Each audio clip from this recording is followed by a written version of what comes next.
Welcome to the Digible Dudes podcast. I'm David. I'm Reid. Reid, today we're doing I'll say a truncated episode on something that's been on the board for like a year before. Like we were going to talk about this before the law got passed, but then the law we realized just got passed and we're like, shoot, we never talked about this. So let's talk about it and raise a little bit of awareness and give our thoughts on it. But the topic at hand is that Maryland just passed an ad tax or a tax on digital advertising, which is scary because today, before this happened, at least in the U.S., I don't know of another type of advertising in any state that has taxes attached to it, whether that's newspaper, billboard, radio, TV. No other. When it comes to advertising, you don't pay taxes on revenue or the ad that you put in the newspaper. And so now Maryland is saying we want to try to raise $250 million for the state. And so a way to do that is to tax big tech, right? That's what I put in air quotes, big tech, which then to them means Facebook, Google, Amazon, and put a tax on ads. But I'm sort of going a little bit off on this, but the problem with it is like that, where's that tax going to go? If you tax Google or Amazon, do you think they're just going to eat it, or are they going to pass it down the chain? So anyways, that's me getting rambly, but yeah, what do you think? Well, let me back all the way up to the word truncated.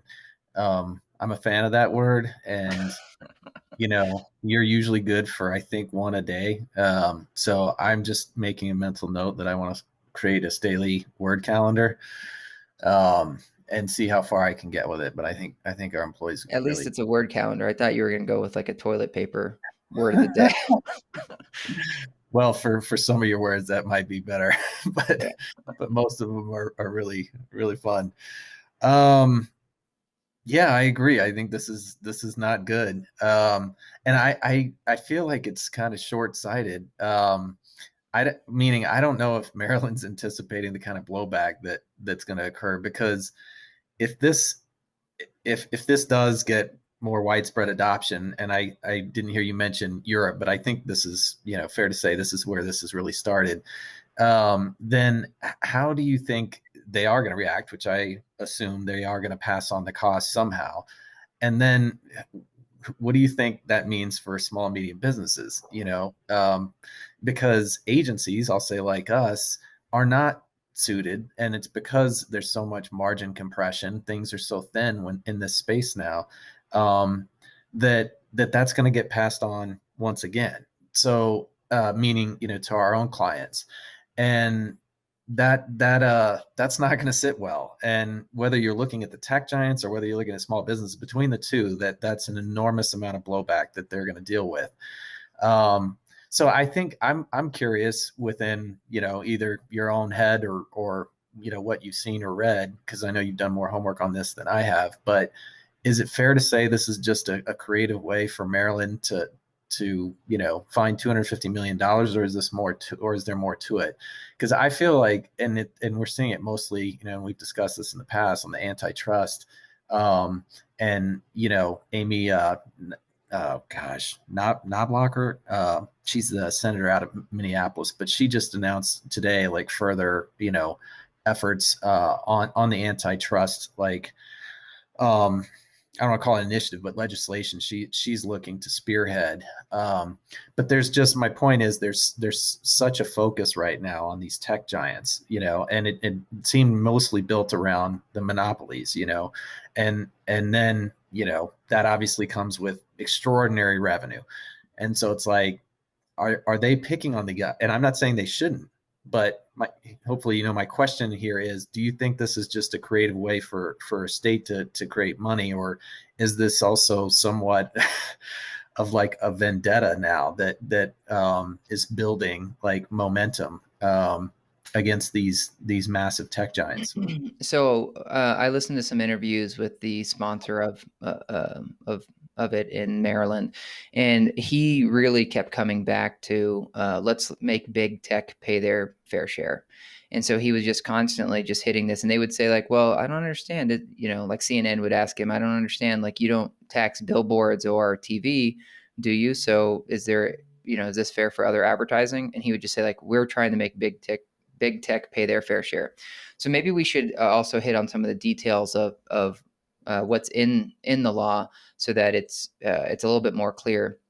But Well, basically, real quick before you do that, let me just back up that point, I guess, or that question. Did TV in its heyday, get taxed? Did newspaper in its heyday? Did radio? Because you could say, as conglomerates, they were every bit the monopoly, or monopolies that you're seeing here. Whether it was, Gannett, whether it's CBS, the networks, etc. So I just think it's fair that is a very fair question. Now all the money is moving to digital advertising in these tech companies, and suddenly they're getting marked. So go ahead right. and continue. Yeah, from what I've seen, obviously there's a decline in like terrestrial style advertising, right? Sure, And then those sure. dollars are being shifted to digital. It's not like it's like new dollars being spent. So to your point, there weren't taxes on these other mediums before, even though, as you said, there's giant companies associated there. And in fact, it's even worse. Not to get too far back in history, but when the government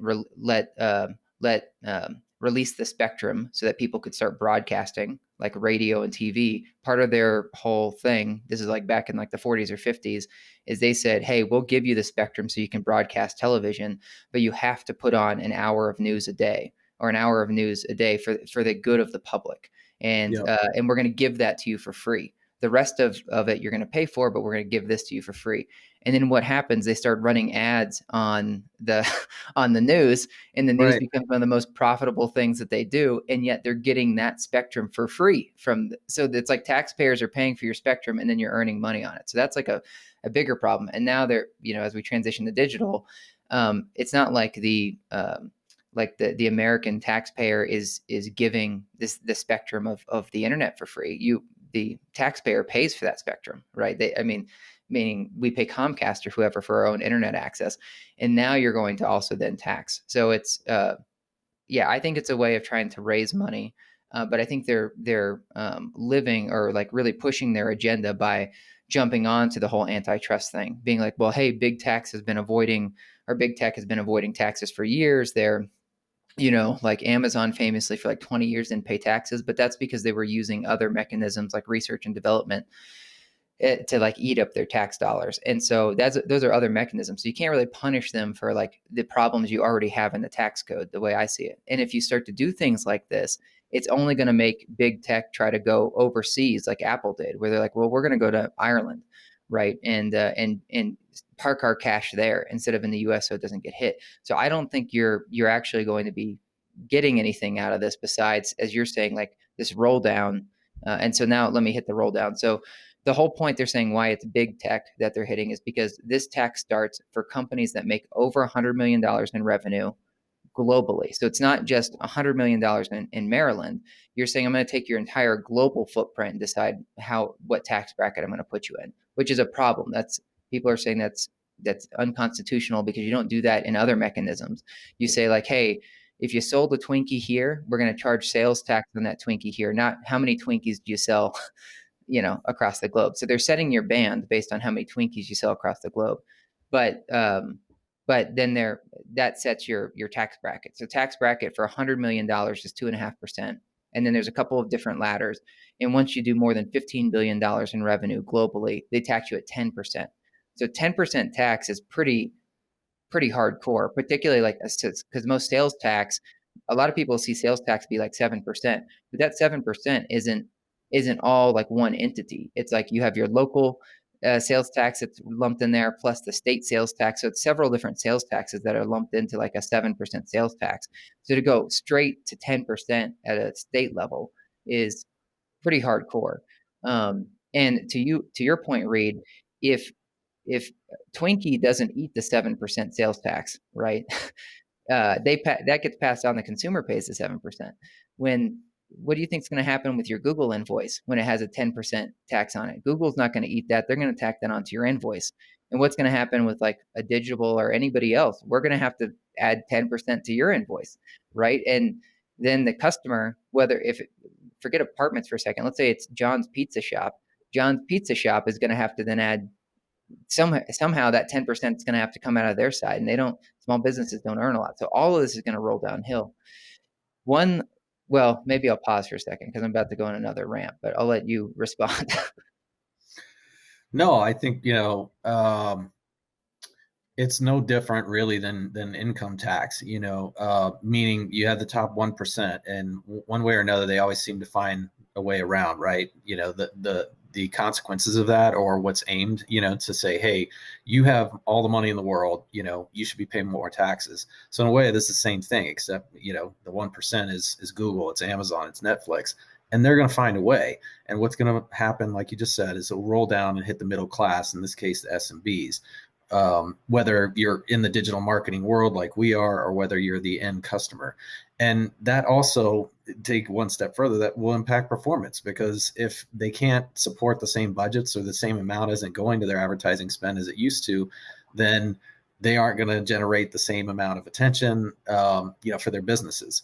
So it's a problem all the way across the board. Last thing I'll just say on this is the 10% is extraordinary to me. And we've been very open before on this podcast. Frankly, we always are. But when it comes to margins on a lot of this, I'll just point at Google right now on their search. For companies that are helping provide that service, you're looking at low single digits as far as kind of the net income on that. So you throw in 10%. If we were to try and deal with that, we're not selling search anymore. We have to just figure something else out. Or we penalize, like we just said, our clients, which then eventually just becomes a self-fulfilling prophecy, and they fire us because they're like, this isn't working for us anymore. And they'll go try and find somebody else. So yeah, this is a hot mess for sure in the making. Well, I'll just stop there. Go ahead, move on to your next rant. Okay, so then the other problem is the folks that wrote this law, and we experienced this with our own lawsuit that we went through. They don't understand how digital advertising works. So most digital advertising, there's a lot of middlemen involved, and that revenue passes through the entirety of the middlemen. So, like, let's say that someone buys, let's just make it easy, $100 of display from Digible. Let's say Digible uses the trade desk as our fulfillment center. We send the $100 to Trade Desk. Then Trade Desk uses like 4 or 5 different networks: Google's network, Amazon, Facebook, and all of these other ones that you've never heard of before. And they send that $100. So everybody in the chain is getting this $100 along the way. The law doesn't distinguish. Is it like, it's almost like last click attribution? It doesn't say where did the money stop, like what publisher. Yeah. Right. Yeah. So that means like that means if Digible was doing more interest. yeah, exactly. You might end up with like a 40% tax because it's hit like 4 different places along the way. That's that's a big problem. And so is everybody just going to say like the middlemen, like Trade Desk, be like, well, nobody knows who the hell I am, so I ain't going to do anything. Like they just turtle up and they just wait to see if like anybody's going to hit them. I remember like the first startup I was a part of was heavy e-commerce. And for that, we at first we were based in California and in Connecticut, and there were some laws that were like, hey, you should it could be seen that we should charge some sales tax on anybody that we ship to. So if I ship to somebody in Idaho, then and I'm based in California, then I should have to pay. Should I have to pay California sales tax, or should I have to pay Idaho sales tax? And at the time, this is like 2001, 2002. So there was no tech to keep track of all of these, like the 50,000 different sales tax laws across the country. So we were like, well, I guess it's a very gray area because e-commerce online is so new. So we're just not going to do it. And you'll remember Amazon had this for a while. For a while, people buy from Amazon instead of Walmart because Amazon just said for 15 years, they're like, we're just not going to charge tax. And then eventually they got hit with certain states that were like, hey, if you have a warehouse in our state, then you have to charge the local tax. I'll tell you what happened to us. California changed their law where they were going to basically, it was very clear that as an e-commerce company, if we had a presence in California, we were going to have to pay tax. So we flat out moved. Within 3 weeks, I left California, moved to the East Coast, went to Connecticut. Connecticut was like, nope, you don't have to do it. And that was just to avoid that sales tax side of things. So you don't think that Google's would do the same thing? Like I was a small company, a big company with way more at stake. They're going to do something else, right? So this gets even worse, Reid. Notice that they think big tech with $100 million is where this starts. Guess where apartments.com sits in this equation? They make over $100 million in revenue. Like just the They site. make over $1 billion in revenue. Yeah, well, and that's what's also not clear. It says who makes more than $100 million in ad revenue. Now, CoStar makes well over $1 billion, so they'd be at that 10%. But there's way more included in there besides just ad sales. Now, the question is, are they going to consider, you should, like a listing on apartments.com be an ad sale? You should. But also, like, are they going to lump CoStar into this 10 billion? Also, because everything is lumped under CoStar, right? All of the different affiliates in that network. Are they then better to break these out so that they can try to hit under 100 million for each of these so that they're not included?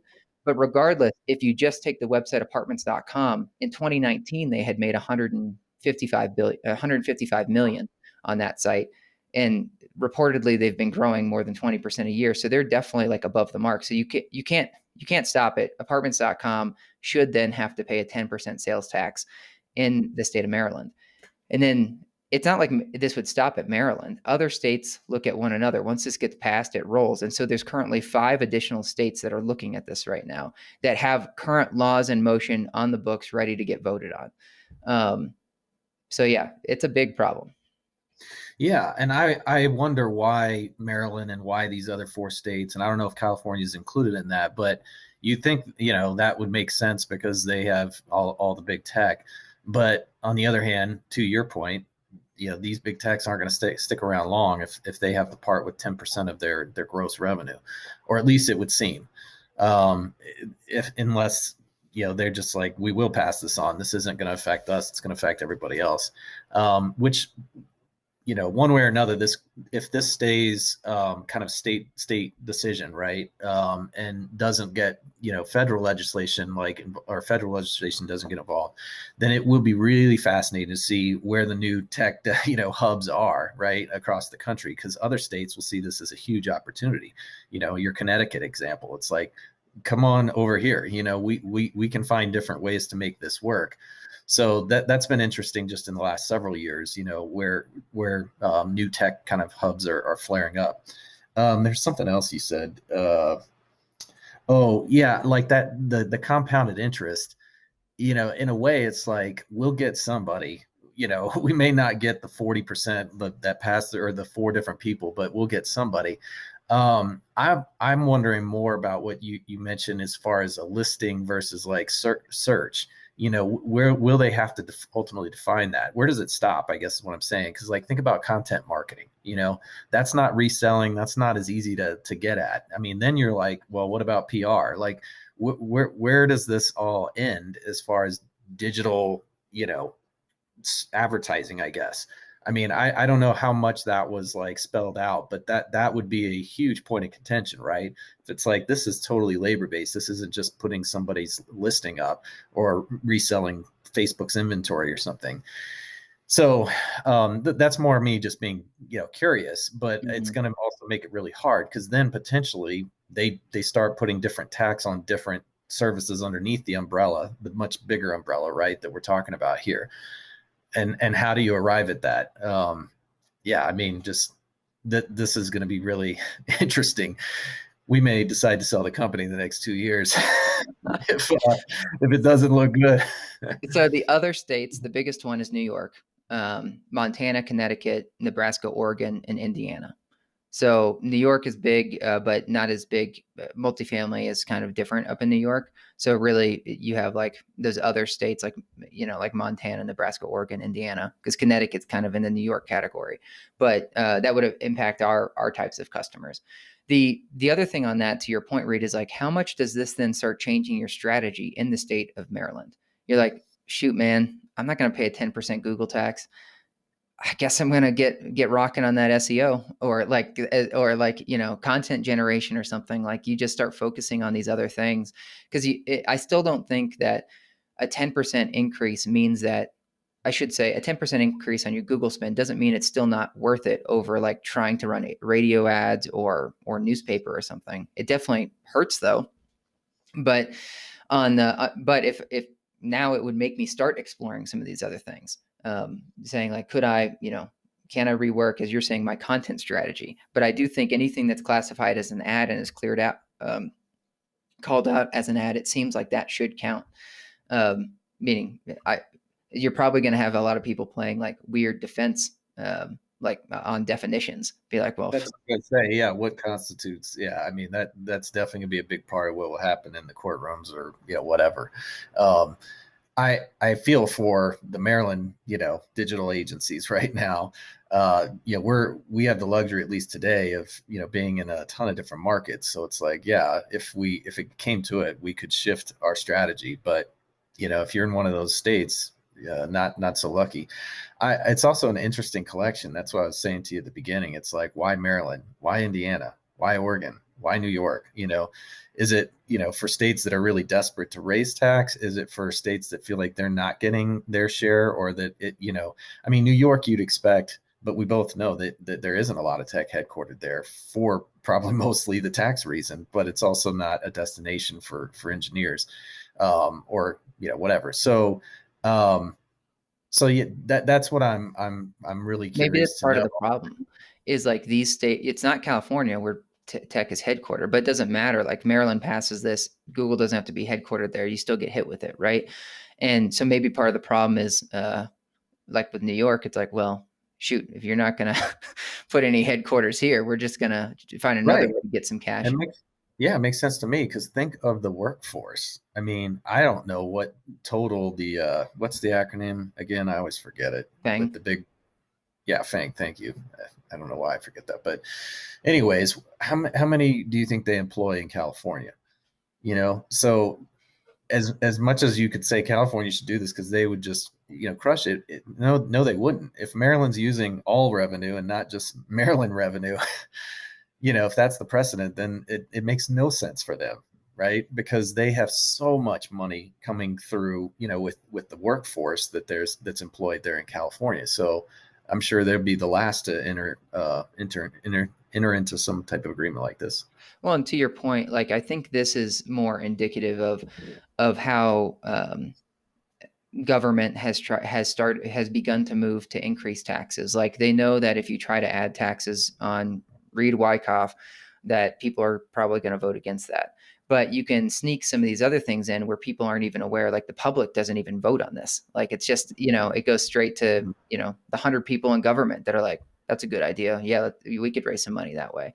So it's a way to start slipping in some revenue streams for the government without having to really get public buy-in from it. It kind of goes under the radar, but it doesn't matter. It's still, obviously everything's interconnected. It flows down to the customer. So I'm even, again, like just restating, even though they say it's going to hit big tech, it's going to pass down to the consumer. Again, like with John's Pizza Shop or something, he, just like us, we couldn't take a 10% hit. Neither can he. Yeah. Well, and with this $1.9 trillion relief fund, which I think is needed, whether it should be 1.9 or whether it should be, as Republicans were thinking, I think 600 million, which is far, far different than 1.9 trillion. But everybody's worried about the implications of that, right? It's like, we know we need something to get things turned around, get the economy turned around, but the consequences are going to be taxes. And, one way or another, the government's going to get theirs. And this is not, as you said, this is kind of what the public wouldn't know about, but still ultimately does affect them. And it's quite a shell game, backing up again to more towards the beginning of this snack cast, or truncated, is, the punishment, that seems that they want to seem to hand out. I feel like, what scares me as far as the momentum of this is the political, benefit, if you will. There's a paranoia, and I'm not saying it's wrong, around data and around, these companies' influence. And I think that's where politicians are just going to triple down, which means don't expect this to go away, because they're like, yeah, right now everybody's talking about, Facebook, Google, like being able to brainwash, the world, not just in the States, and they know everything about you, and so my point here is they're building up, the mob, if you will, like which is the general public. It's like, we're going to make Google public enemy number one. and Amazon number 2 and whatever, right? Netflix, Facebook number 3 and 4. And so that is when you have the public behind you, have the politicians tripling in, and there's that kind of money that's also available, we'll just say, through things like tax. It's highly likely that this is going to just build more and more momentum and adoption. So the smartest thing you could do, not that I'm talking to anyone other than I guess ourselves, but whether it's content or other ways of reinventing, I don't see a whole lot that one way or another wouldn't get taxed, but it's definitely going to have a lot of businesses rethinking things that are in the space, and then I hate to say, I don't know how the SMBs deal with this. I think they're just going to be kind of screwed, which is just gross to say, but they get, it happens a lot. And I think that's going to happen with this whole movement. Yeah, I know. We just as we move to wrap this up, I want to state a couple more things. You briefly mentioned that this has started to happen in Europe. So we got a notice from Google earlier this month on March 2nd. I'm looking at it where, for any ad served in France or any ad served in Spain, there's now a 2% regulatory operating cost on your invoice and statement. So just proving the point here, if this tax goes through, we're going to get another notice from Google that says any ads run in Maryland. This tax did go through. It's supposed to take effect this month, like sometime in the next 10 days. If now there are several organizations that are suing Maryland, saying this is unfair. Let's reverse this. But I don't know how that works. Where it's like, well, do we just put this on pause then until we see those lawsuits go run their course? Obviously we're just going to have to wait around because we have properties in Maryland. We just have to wait around and see if we, when we get that notice from Google. But I'd expect the same thing from Facebook, right? They just going to say this is now a 2% tax on any ads that you've run in that state. So I definitely think it's hopefully it's clear. It's like this has happened before. It started to happen in Europe. I do think you're right. This is a way to start, I guess just continuing building on the bad, public opinion right now of some of these big tech firms. But this is not the way to go about it. There's a structural problem with why you think that they're not being taxed fairly. That's different. But throwing more on doesn't mean that that's going to fix the overall problem. They're just going to find ways around that then too. So go try to fix the other problem first, as opposed to doing it this way. And this is going to have a ton of, you want to talk about disparate impact, like the disparate impact on this one is wide, right? That's your Google, your Facebook, but your John's Pizza and your apartments.com. I mean, it's all going to come back and hit you. Yeah, that's our fair housing plug for those that weren't catching that. But my not cliffhanger, but question is back to where this begins and ends. Amazon, now is definitely full bore with their advertising platform, whereas it was just nascent stages and kind of a joke just a few years ago. I don't know what that represents as far as their pie, their revenue pie, but clearly ad serving and their commerce is still at the top. So my question in this is where, and I don't think you have the answer yet, but that's what will be interesting is back to the definitions or categories within these conglomerates, like these tech giants. Are they only focused on the advertising revenue, or should SaaS at large be on notice here? Like even somebody, I'll just use Slack, is it like, well, what does this mean for us? We're not selling advertising, but certainly, we're making, millions, billions of dollars in, SaaS revenue. So that I'll be fascinated to see, again, if it starts to permeate, some of these other revenue, companies in the tech space. Such a good point, because think back to when you have to go to Best Buy to pick up a copy of Windows, and you got hit with the sales tax then. And then right. When Windows started going online, you don't get hit with the tax. So it's a great point. I feel like that's more fair than the advertising tax. Yeah. It's like there's a precedent here. Like you're selling a product, let's charge the product. Which in a way I might start to argue that ads are a product. And obviously I believe in being fair. So if we're going to tax ads in one capacity, let's tax them in all capacities, not on the tech side, but also it makes total sense to me, like why a SaaS product should be taxed instead of maybe that's why they have the name service in there. Reid, software as a service. It's like tax services. Yep. Well, good stuff, man. Yeah. Well, Not really, but good topic. yeah, yeah. A Bad lot, stuff.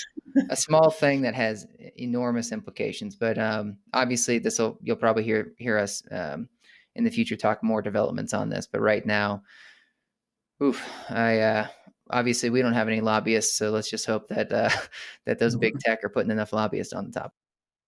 Yeah, I wouldn't worry about that part.